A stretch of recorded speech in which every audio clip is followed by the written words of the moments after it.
లంకెలపాలెంలో అమానుష పరిస్థితులు చోటు చేసుకున్నాయి. ఆటవిక సమాజంలో ఉంటున్నామా అనే విధంగా ప్రవర్తిస్తున్న గంగిరెద్దుల కాలనీ పెద్దలు. గంగిరెడ్ల సంఘం పెద్దలు మాకు ఆర్థిక ఇబ్బందులు ఉన్నందున 70,000 ఆర్థిక సహాయం సంఘం తరపున చేశారు. ఆ డబ్బు చెల్లింపుకై మాకు కొంత గడువు కావాలి అని అడిగినందుకు సంఘం పెద్దలు డబ్బులు తక్షణం చెల్లించాలని మీ కుటుంబాన్ని ఊరు నుంచి బహిష్కరించారు. మేము ఏమి పాపం చేశాం, మమ్మల్ని ఊర్ల నుంచి బహిష్కరించి కనీసం మంచినీరు కూడా దొరకనివ్వకుండా చేస్తున్నారు అంటూ తలకొండ చిన్నారి ఆవేదన వ్యక్తం చేస్తున్నారు. కనీసం మాకు హాస్పిటల్కి వెళ్లడానికి లేదా ఎటువంటి అత్యవసర పరిస్థితులు వచ్చిన మమ్మల్ని ఒక అంటరాని వాళ్ళు చూస్తున్నారని మీడియాని ఆశ్రయించారు. గతంలో ఈ విషయమై పరవాడ పోలీస్ స్టేషన్లో ఫిర్యాదు చేయగా సదరు సిఐ ఈ కేసుని మీ పెద్దల దగ్గరే తేల్చుకోవాల్సిందిగా సూచించారని చిన్నారి అసహనం వ్యక్తం చేశారు. ఇదే విధంగా గతంలో ప్రతి కుటుంబాలను పైగా బహిష్కరించారని, ఈ ఆటవిక సాంప్రదాయాలు మాతో అంతమైపోవాలని ప్రభుత్వాన్ని కోరుతున్నారు. ఎన్హెచ్ఆర్పీఎఫ్ నేషనల్ హ్యూమన్ రైట్స్ జిల్లా అధ్యక్షురాలు ఇందిరా ప్రియదర్శిని మాట్లాడుతూ, ఈ సమాజంలో ఇంకా ఇలాంటి ఆటవిక సాంప్రదాయాలు కొనసాగడం చాలా బాధాకరమని అన్నారు. ఇక్కడ అనకాపల్లి డిస్ట్రిక్ట్ అండి, లంకెలపాలెం గంగిరెద్దుల కాలనీ ఇది. దీనికి సంబంధించిన ఈ కుల వివక్షణ అంటే కులంలో నుంచి వెలివేయడం అనేది ఇంకా బాల్య వివాహాలు చూసాం, అయిపోయినాయి అనుకున్నాం, మన ప్రభుత్వాలన్నీ కూడా ఖండించింది అనుకున్నాం. కానీ ఈ మారుమూర గ్రామంలో ఇంకా కులంలో నుంచి వెలివేయడం అనే సాంప్రదాయాన్ని పెద్దలు ఇంకా తిరస్కరించలేదు. ఇది మాకు ఒక ఫ్యామిలీ కేసెస్ అంటే నేను ఎన్హెచ్ఆర్పీఎఫ్ హ్యూమన్ రైట్స్ నుంచి డిస్ట్రిక్ట్ ప్రెసిడెంట్ ఇందిరా ప్రియదర్శిని మాట్లాడుతున్నాను. సో ఈ కేసు నాకు రావడం జరిగింది. సో ఈ కేసుని నేను దర్యాప్తు చేయగా ఈ కులంలోంచి ఇలా మమ్మల్ని వెళ్ళేశారు మేడం, మా బావగారు ఇలా పాయిజన్ తాగేసినా కనీసం ఆటో సదుపాయం లేకుండా, మాకు మినిమం వాటర్ కూడా ఇవ్వకుండా, ఎవరితో మాట్లాడనివ్వకుండా మమ్మల్ని వెళ్ళేశారు. ఇలా మేము సంవత్సరం బట్టి కూడా ఈ ప్రాబ్లం ఫేస్ చేస్తున్నాం అని ఒకళ్ళు, 2 సంవత్సరాలు బట్టి నా తండ్రి చనిపోయినా నాకు కనీసం ఈ రోజు వరకు మంచినీళ్ళ చుక్క కూడా కనీసం ప్రొవైడ్ చేయకుండా నేను ఎక్కడికో వెళ్ళి తెచ్చుకుంటున్నాను. షాప్లో కూడా మినిమం నాకు ఆయిల్ ప్యాకెట్ కానీ ఏమి కానీ మినిమం నీడ్స్ అందించట్లేదన్న బాధను వెల్లడించడంతో నేను ఇక ఎంక్వైరీకి వచ్చాను. ఇప్పుడు బాధితులు మీకు మేము డీటెయిల్గా వాళ్ళని లైవ్లో మీకు చూపిస్తాను. అమ్మా చిన్నారి ఇక్కడ మాట్లాడు, నీకు జరిగిన అన్యాయం ఏంటో చెప్పు. మీడియా ముందుకి ఇవన్నీ మీడియా ముందు కూడా పెట్టడం దృష్టితో ఏంటంటే ప్రభుత్వాన్ని చేతులు జోడించి అడుగుతున్నాం, దయచేసి ఈ కులం నుంచి ఇలాగా వివక్షణ చేయడం అనేది ఇక్కడి నుంచి ఆపండి. ఎంఆర్ఓ గారు, సిపి గారు, సీఎంలు వీళ్ళందరికీ చేతులు జోడించి మరీ దండం పెడుతున్నాం. ఇటువంటి వ్యవస్థని తొలగించండి. ఎందుకంటే సాక్షి నేనే మాట్లాడాను, అయ్యా ఏంటి పని, ఇలా చేయకూడదు కదా, ఇట్లా మీకు డబ్బులు ఇవ్వాల్సి ఉంటే కనీసం కోట్లు ఉన్నాయి, నోట్లు ఉన్నాయి, మీరు చట్టరీత్యా తీసుకోవచ్చు, లేదా వాళ్ళకు కొంచెం టైం ఇవ్వండి, ఆ టైం ప్రకారం ఇవ్వకపోతే మీరు కోర్టును ఆశ్రయించని అడిగితే ఇది మీరు చెప్తే న్యాయాలు జరగవు. ఏ కోర్టులైనా సరే, ఏ జడ్జి చెప్పినా సరే మేము ఇలాగే ఉంటాం. వివాహాలు కూడా చట్టరీత్యా రద్దవడం వీళ్ళ దృష్టి ఎట్లా అంటే, ఒక వైట్ టవల్ మీద ఒక పొల్ల అనేది పెడితే వీళ్ళ వివాహం రద్దు అయిపోతుంది. ఇది ఎక్కడ ఆచారం అండి?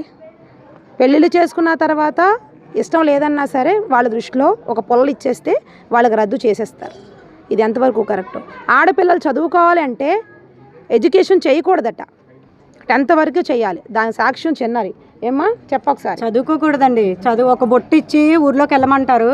ఆ చదువుకునేది వచ్చే డబ్బుల కన్నా బుట్టతో తెచ్చిన డబ్బులు ఎక్కువ వస్తాయని నమ్మకం అనమాట. అందుకని చెప్పి ఎవరిని చదవనివ్వరు కూడానా, చదవనివ్వరు, ఇంట్లో పెట్టి తాళాలు వేసేస్తుంటారు బయటికి రాకుండానా.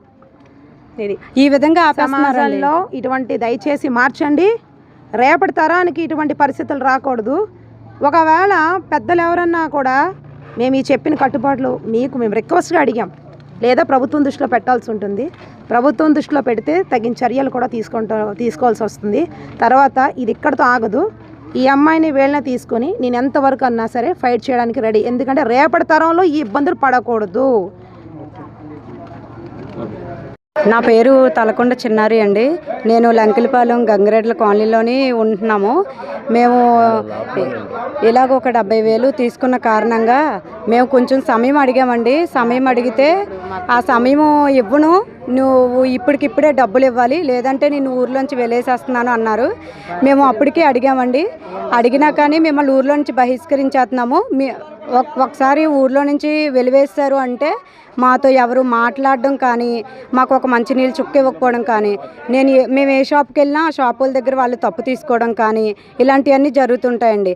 ఈవెన్ మాకు హాస్పిటల్కి వెళ్ళాలన్నా కానీ ఒక ఆటో కానీ ఒక బండి కానీ రాదు. అంటే మా వెనకాతలు ముందు వెనక ఎవరు లేరు. మా అమ్మగారు మేమే ఉన్నాము, ఆడపిల్లలం అండి. ఒక మగ దిక్కు కూడా లేని సమయంలోనే మాకు హెల్ప్ చేయడానికి కూడా ఈవెన్ మా అన్నయ్య వచ్చినా కానీ మా అన్నయ్య దగ్గర డబ్బులు తప్పు అడుగుతారు, లేదంటే మా అన్నయ్యని వెలేసేస్తారు. కులం నుంచి వెలివేసేయడమే. ఇంకా ఇది ఒకటే సమస్య అండి. ఇలాగే ఇది ఎన్నో కాలం నుంచి ఇదే రన్ అవుతుంది. ఇదే కానీ ఇంక ఇలా మనం 2026లో ఉన్నాము. ఇదే ఇలా రన్ అయితే ఇంకా తరతరాల వాళ్ళు కూడా బాధపడాలి కదా. అంటే వాళ్ళు కూడా సఫర్ అవుతారు. ఈ రోజుతోనే పోవాలని చెప్పి మేము ఇలా మేడం దగ్గరికి వెళ్ళామండి. ఇంకోటి ఏంటంటే నిన్న మా బావగారు పాయిజన్ తీసుకున్నారు. పాయిజన్ తీసుకుంటే మా బావగారు హాస్పిటల్ తీసుకెళ్ళాలంటే ఈవెన్ ఒక్క ఆటో కూడా రాలేదు. మా అన్నయ్య వచ్చినా కానీ మా అన్నయ్యని తప్పేసేయమన్నారు. ఇంకా మా అన్నయ్యని తప్పేసాక కూడా మా అన్నయ్యని ఊర్లో నుంచి వెలివేసేస్తానన్నారండి. ఎంతవరకు కరెక్ట్? ఇలా హాస్పిటల్కి తీసుకెళ్ళడానికి రావడం కూడా తప్పే. ఇది ఎంతవరకు కరెక్ట్ అని చెప్పి మేము మేడంని సంప్రదించాము. మేడము ఈ విధంగా చెప్పారు మాకు. ఇంకా ఇంకొక అతను కూడా ఇలాగే సఫర్ అవుతుంది. ఈ కుల బహిష్కరణ అనేది తీసేయాలండి మొత్తానికి. అసలు ఇది లేదు. ఇంకా ఇప్పుడు మనం ఏఐలో వచ్చేసాము. ఇప్పుడు 2025 2030 వచ్చిన ఇది కంటిన్యూ అవుతుంది. ఈ వెలి బహిష్కరణ అనేది తీసేయాలి. ఇంకా మొత్తానికి అది అనేది పోవాలి. కొన్ని ఊర్లో అయితే అసలు ఇది లేదు. ఈ మా ఊరు కూడా అలాగ ఉండాలి. ఇచ్చామండి. పోలీస్ స్టేషన్లో కూడా మేము కంప్లైంట్ ఇచ్చాము. కాకపోతే ఆ పోలీస్ వాళ్ళు కూడా వాళ్ళకి తగ్గట్టుగా మాట్లాడి ఇది మీ ఊరు మీ కులం కదమ్మా, కులంలో మీరే తేల్చుకోండి అని చెప్పి పోలీస్ వాళ్ళు కూడా వదిలేశారండి. వాళ్ళు కూడా ఏం పట్టించుకోలేదు. వాళ్ళు పట్టించుకోకపోగా మేము ఈ మేడాన్ని సంప్రదించామండి. నా పేరు బొడ్డు ప్రసాద్ అండి. మాది లంకెలపాలెం గ్రామము, గంగిరెడ్ల కాలనీ అండి, పరవాడ మండలం. ఈ ప్రాంతంలో నివసిస్తూ ఉన్నాము. అయితే ఈ కుల బహిష్కరణ అనేది చాలా దారుణంగా కడుతూ ఉంటుంటారండి. ఏ వ్యక్తి అయినా చిన్న అప్పు ఒక 50,000 కానీ 70,000 కానీ అప్పు ఉన్నా కూడా ఆ వ్యక్తిని బహిష్కరణ వేసేస్తారు. నా సమస్య ఏమిటి అంటే మా తమ్ముడు కొన్ని బెట్టింగ్లు వేసి బెట్టింగ్లకి డబ్బులు అంటే ఇచ్చి సీటీలు అంటే వేయించి అతను అప్పులు అయిపోయి చనిపోయాడు అన్నమాట. చనిపోయిన దాంట్లో నేను ఒక సీటీకి 3 లక్షల సీటీ అండి, దానికి నేను సాక్షి సంతకం పెట్టాను అనమాట. అంటే మామూలుగా పెడుతూ ఉంటుంటారు. దానికి పెట్టేటప్పటికి వీళ్ళేమో ఈ డబ్బంతా చనిపోయినోడు తాలూకు డబ్బు నువ్వే ఇవ్వాలి అని అన్నారండి. అడిగినప్పుడు వాళ్ళ భార్య కూడా ఉంది. వాళ్ళ భార్య కూడా వచ్చిందండి. వచ్చి మొత్తం కూడా కేసు పెట్టి ఆవిడ చేత దయ్యాలు అని యాక్టింగ్ వేయించేసి ఇలా కేసు పెడితే కోర్టులో అది లాయర్ గారు క్లియర్ చేస్తారు. అది ఆవిడ జోలికి వెళ్ళొద్దు అని క్లియర్ చేస్తారు. అది క్లియర్ అయిన తర్వాత నన్ను పట్టుకున్నారు అన్నమాట. నన్ను పట్టుకొని నువ్వు మొత్తం డబ్బు కట్టాలి, లేదంటే అతనికి డబ్బు ఇచ్చేవాళ్ళు నువ్వు అన్నారు. అంటే ఇప్పుడు ఆవిడ అంటుంది కదా, ఇల్లు అమ్ముకున్న తర్వాత ఇచ్చేస్తానని అంటుంది కదా, ఆ డబ్బులు మరి ఆవిడ ఇచ్చినప్పుడు తీసుకోండి, నేను ఆర్థికంగా ఇబ్బందిగా ఉన్నాను, నేను ఇవ్వలేను అన్నట్టుగా నేను చెప్పానండి. చెప్తే నువ్వే ఇవ్వాలి అన్నారు. అంటున్నప్పుడు ఆ ఇల్లు ఉన్నది కదా, మీరు అమ్మేసుకొని తీసేసుకోండి, ఆవిడ ఇల్లులన్నీ కూడా మీరు అమ్మేసుకొని తీసుకోండి అని నేను చెప్పానండి. చెప్తే లేదు నువ్వే అమ్మాలి ఇల్లు, నువ్వే ఇల్లులన్నీ అమ్మాలి అంటే లేదండి నేను అమ్మలేను, లేదు అంటే నువ్వు 10 లక్షలకి ఆ ఇల్లు కొనాలి అన్నట్టుగా పెట్టారండి.